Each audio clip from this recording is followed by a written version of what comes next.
Nobody in that hotel lobby thought the old woman in the wrinkled coat was anyone worth noticing. That was their first mistake. Her name was Rosalind Achebe, 73 years old, silver-haired, moving a little slower than she used to since her hip surgery 2 winters ago. She walked through the revolving doors of the Harrington Grand, one of Atlanta's most celebrated five-star hotels, pulling a small wheeled suitcase behind her, the kind you'd find at a department store clearance rack. Not the kind that gets stacked respectfully on brass luggage carts by men in white gloves. She was wearing her good coat, the camel-colored one her late husband, Leonard, had bought her for their 40th anniversary. It had seen better days, and she knew it. The hem had frayed just slightly at the bottom, and there was a faint watermark near the left pocket from when she'd gotten caught in the rain outside of Columbus 3 years back. She hadn't replaced it. Leonard had picked it out himself, walked her into the store, and said, "Rosie, that one, that's the one." So she kept it. She approached the front desk with her reservation confirmation printed on a folded piece of paper, the way she always did things. She didn't trust phones for important documents. Never had. The lobby was busy. A corporate conference was in full swing. Men and women in sharp blazers moving in clusters, lanyards around their necks, coffee cups in hand. The Harrington Grand was the kind of place where those people felt entirely at home. Marble floors. Orchids in tall vases. Staff trained to appear helpful without actually looking at you too long.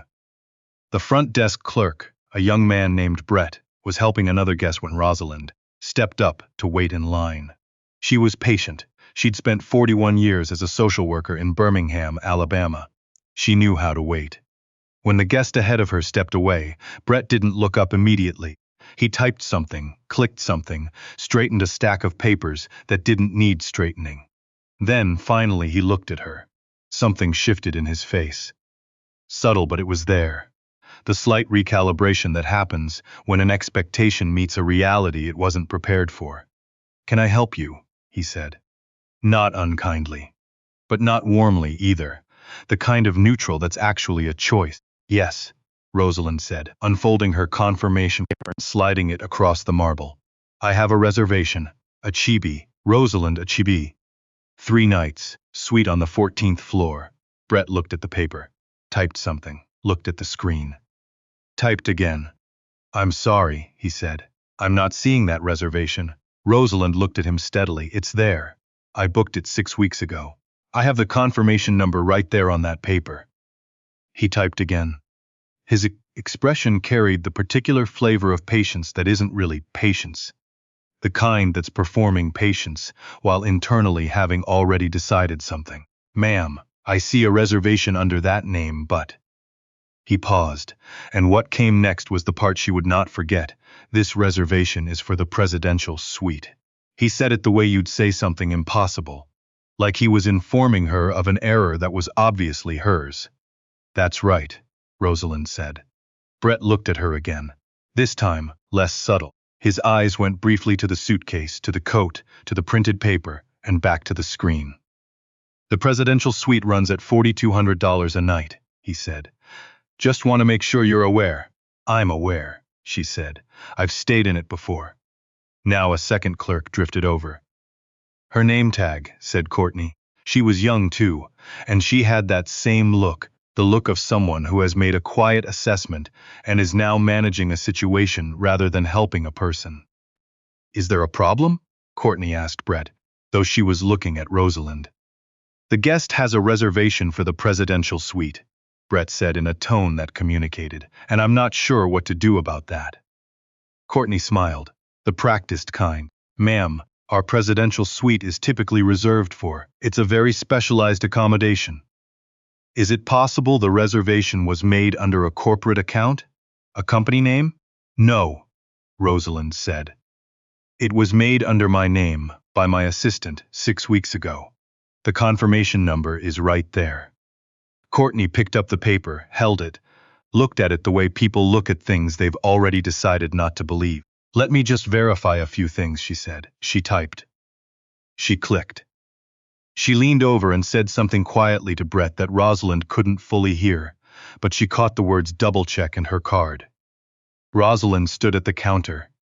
She had stood at counters her entire life. She had stood at welfare office counters, advocating for families who had nothing. She had stood at hospital counters at 2 in the morning, fighting for clients who couldn't fight for themselves. She had stood at school district counters, and city council counters, and courthouse counters. She knew what it felt like when a counter became a wall. She said nothing. She waited. And then Courtney did the thing that crossed the line. She came around from behind the desk, smiled that practiced smile, and said, quietly but distinctly. And there were at least 4 other guests within earshot. "Ma'am, perhaps you'd be more comfortable in one of our standard rooms? They're lovely. Very well appointed. I think you'd find." "I didn't ask about the standard rooms," Rosalind said. Her voice was calm. It was the voice she'd used in rooms where she wasn't supposed to be calm. "I asked you to process my reservation." Courtney's smile stayed in place. "Of course. I just want to make sure you have all the information."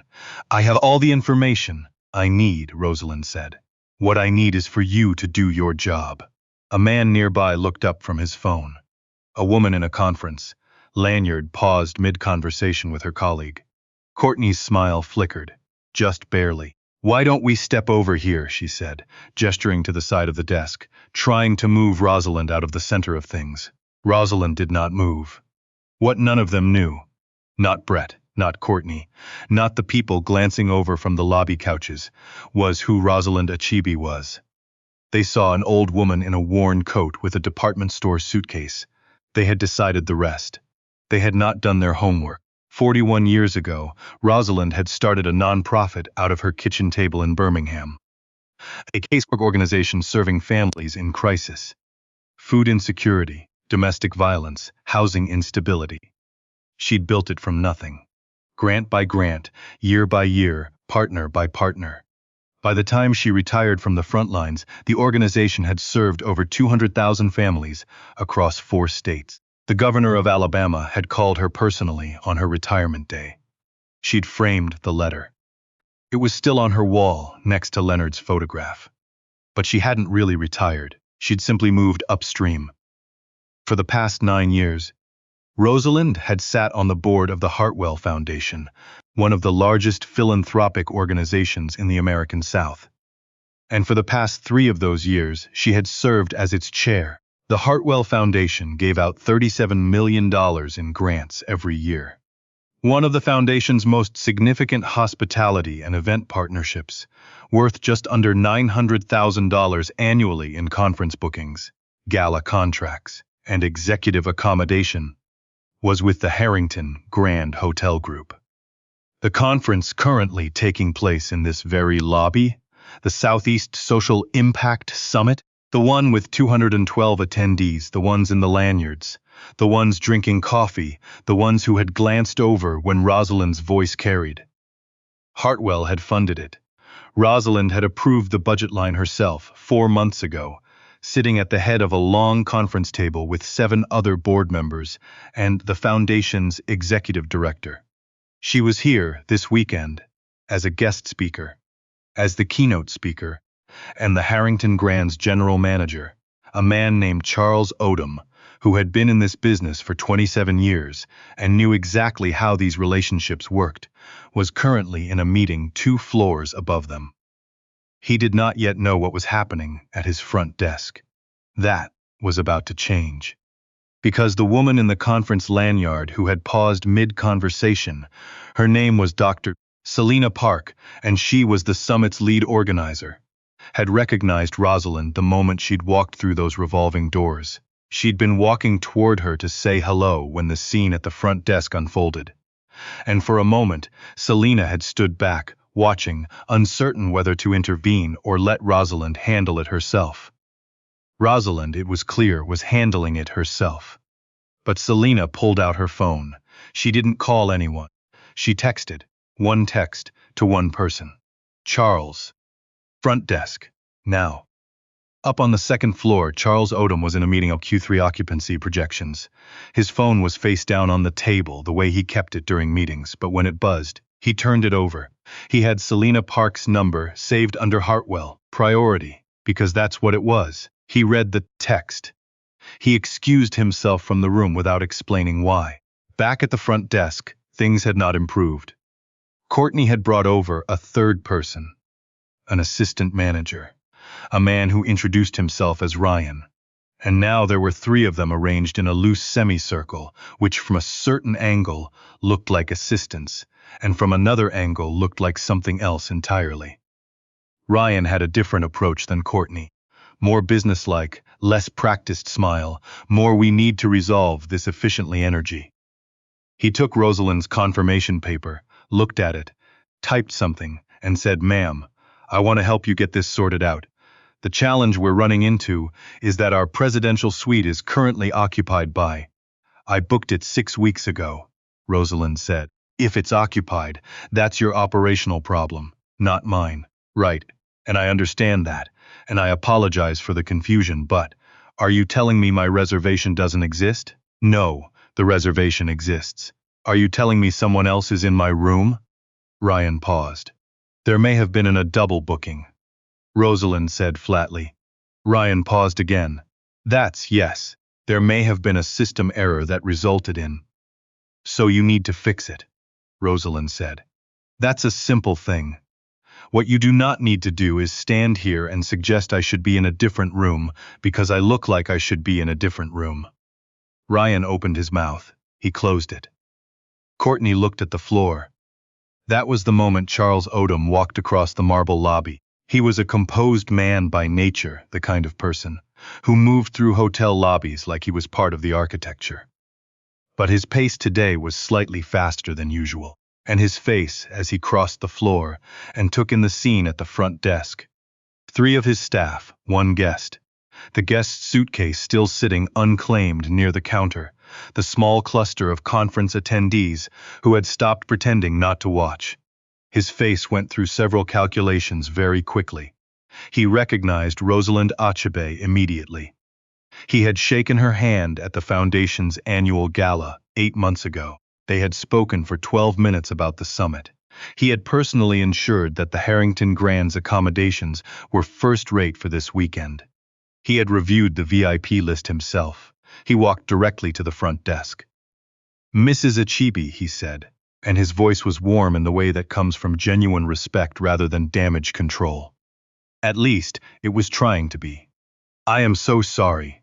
I'm Charles Odom, General Manager. I cannot apologize enough for whatever has happened here." He looked at Ryan. Ryan looked at the computer. He looked at Courtney. Courtney looked at a fixed point somewhere near the orchid arrangement. "There was apparently a system error," Ryan said carefully. "The presidential suite was double booked. We were in the process of suggesting I might prefer a standard room," Rosalind said. She said it simply, not with venom, just as a fact she was choosing to place on the table. Charles heard it. He understood exactly what it meant. He turned to his staff, and for about 30 seconds he said nothing. That silence did more than any speech could have. Then he turned back to Rosalind. "We have our vice presidential suite on the 16th floor," he said. "It's larger than the presidential. Same rate, no upgrade charge. Our head of housekeeping will have it ready within 20 minutes. In the meantime, I'd like to offer you our private lounge. Champagne, anything you'd like. And I would personally like to speak with the colleagues responsible for this situation." He paused. "With your permission, and if you have a moment, I'd also like to apologize to you privately for what happened here today. Not for the booking error, for the other part." Rosalind looked at him for a moment. "I've been doing this work for 50 years, she said quietly. "I've been treated like I don't belong in more rooms than you can count. I stopped being surprised by it a long time ago." She picked up the handle of her suitcase. "But I never stopped noting it." Charles nodded. Once, slowly. He did not offer another apology in that moment. He seemed to understand that more words weren't what was needed. What he did was reach over and pick up her suitcase himself. Gently, without ceremony, the way you carry something that belongs to someone. And he personally walked her to the elevator. The summit opened the next morning at 9 o'clock. 212 people filled the grand ballroom of the Harrington Hotel, coffee cups and notebooks and expectations in hand. The opening remarks were given by Dr. Selina Park, who thanked the sponsors, acknowledged the venue, and introduced the morning's keynote speaker. "There is no one," Selina said, "who has spent more years, more hours, more of herself in the work of human dignity than the woman I'm about to introduce. She built something out of nothing, and she did it because she believed that every human being is worth fighting for, even when the room they're standing in doesn't think so." Rosalind Achebe walked to the podium. She was still wearing the camel coat. She'd put it on over her blazer because the ballroom was always cold, and she knew that about herself, and she was 73 years old. And she had stopped dressing for other people's expectations approximately 3 decades ago. She stood at the microphone and looked out at the room. She saw Brett near the back. He'd been assigned, it turned out, to conference guest assistants for the weekend, checking in registered attendees, coordinating with the summit staff. He was standing against the wall with a clipboard, and when Rosalind's eyes moved across the room, his gaze dropped to the floor. She didn't dwell on it. That wasn't what she was here for. She set her notes on the podium. She'd written them longhand, in the blue notebook she carried everywhere, the one with the worn spine and the coffee ring on the cover. She looked out at the room again. "I want to start," she said, "be telling you something that happened to me yesterday." The room went quiet. "I walked into this hotel. I was wearing this coat, yes, this one, I know, and I had my suitcase, and I had a confirmed reservation, and the people at the front desk looked at me and decided, before I'd said a single word, what category of person I was. And they proceeded to treat me accordingly. No one moved. Now I'm not telling you this for sympathy. I have lived long enough to know that surprise is a luxury. What I am telling you is this: that experience, that particular, quiet, grinding, everyday experience of being sorted into a box before you've opened your mouth, is what most of the people we serve live with every single day. Not as a bad morning. As a condition." She paused. "And our work, your work, my work, this organization's work, has to contend with that reality. Not around it. Through it. Because if we don't, we are building systems that look like help and function. Like the same thing that's always been there." The room was completely still. I didn't become the chair of the Hartwell Foundation because I came from the right background. I didn't get here because anyone looked at me in 1984 and said, "That woman is going somewhere." I got here because I refused to let a single door that closed in my face be the last word on where I was going. She looked down at her notes, then back up. "My husband Leonard used to say, and I'll apologize in advance because he was a man who loved a good cliché. He used to say, 'Rosie, the room doesn't decide who you are, you decide that. The room just has to catch up.'" A laugh moved through the audience. Warm, not polite. "He wasn't wrong," she said. "The room does catch up. It just sometimes needs a little help." She spoke for 40 minutes. By the time she was done, there were people in that room who were crying. Not from sadness, but from the specific kind of emotion that happens when something you've always known but never heard said aloud is finally spoken in plain language, by someone who has lived every word of it. The applause lasted longer than the organizers had scheduled for. Charles Odom stood at the back of the ballroom. He had slipped in quietly 15 minutes into Rosalind's remarks, and he had not left. He stood with his arms at his sides, and he did not clap politely, the way you clap at a professional event.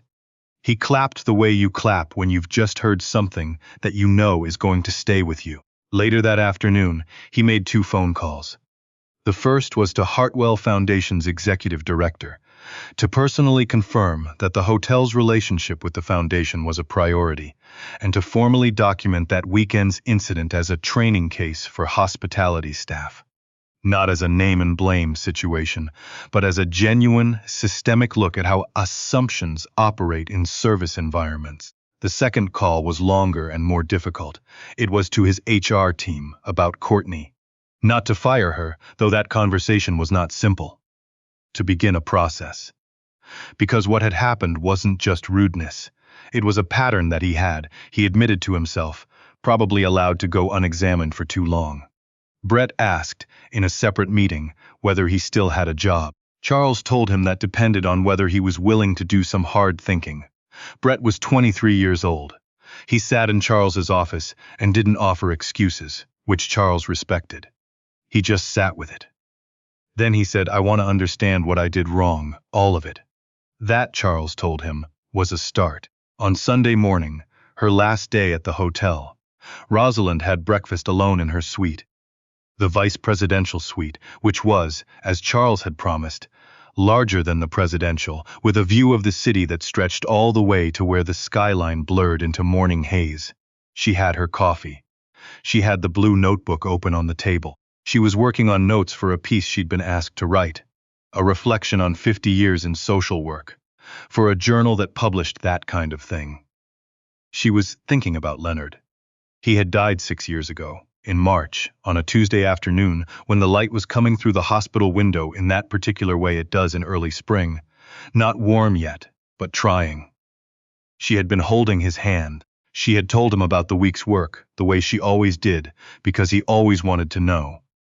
She had told him about a family she'd been helping, a mother of 3, navigating the housing system, finally getting somewhere. Leonard had smiled. Even then, even in those last hours. "That's your work, Rosie," he'd said. "That's who you are."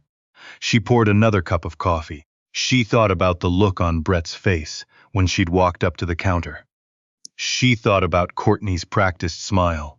She thought about Ryan's careful language. She thought about all the people who didn't have the Hartwell Foundation's name attached to their reservation, who walked into rooms like this one every day, and were measured against an invisible standard they never agreed to be measured by, and who went home carrying that weight without anyone in a conference ballroom to name what it was.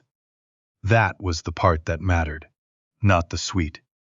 Not the keynote, not even the apology, though she'd accepted it with grace, because she believed in grace. What mattered was the naming of the thing. She finished her coffee, closed the notebook, and stood up. She went to the window and looked out at the city, the skyline coming into focus as the haze burned off, the morning light doing what it does, getting clearer. She had another keynote in Memphis in 3 weeks, a board meeting in September, a piece to finish writing, a family she'd promised to follow up with, through the Foundation's outreach program, a grandmother raising 3 grandchildren, navigating a system that had not been built with her in mind. The kind of woman who walks into rooms and gets sized up before she opens her mouth. The kind of woman who has been doing that her whole life and is still standing. Rosalind Achebe put on her coat. Leonard's coat. The good camel one, the hems still frayed, the watermark still there near the pocket. Picked up her suitcase and walked to the door. I've been in this work long enough to know that the people who get remembered aren't usually the ones the room expected. They're the ones who walked in anyway, who stood at the counter and didn't move, who gave the keynote in the coat that needed replacing, who named the thing and then kept going, because the work doesn't wait. Rosalind Achebe has been keeping going for 73 years. The room, as Leonard promised, is still catching up.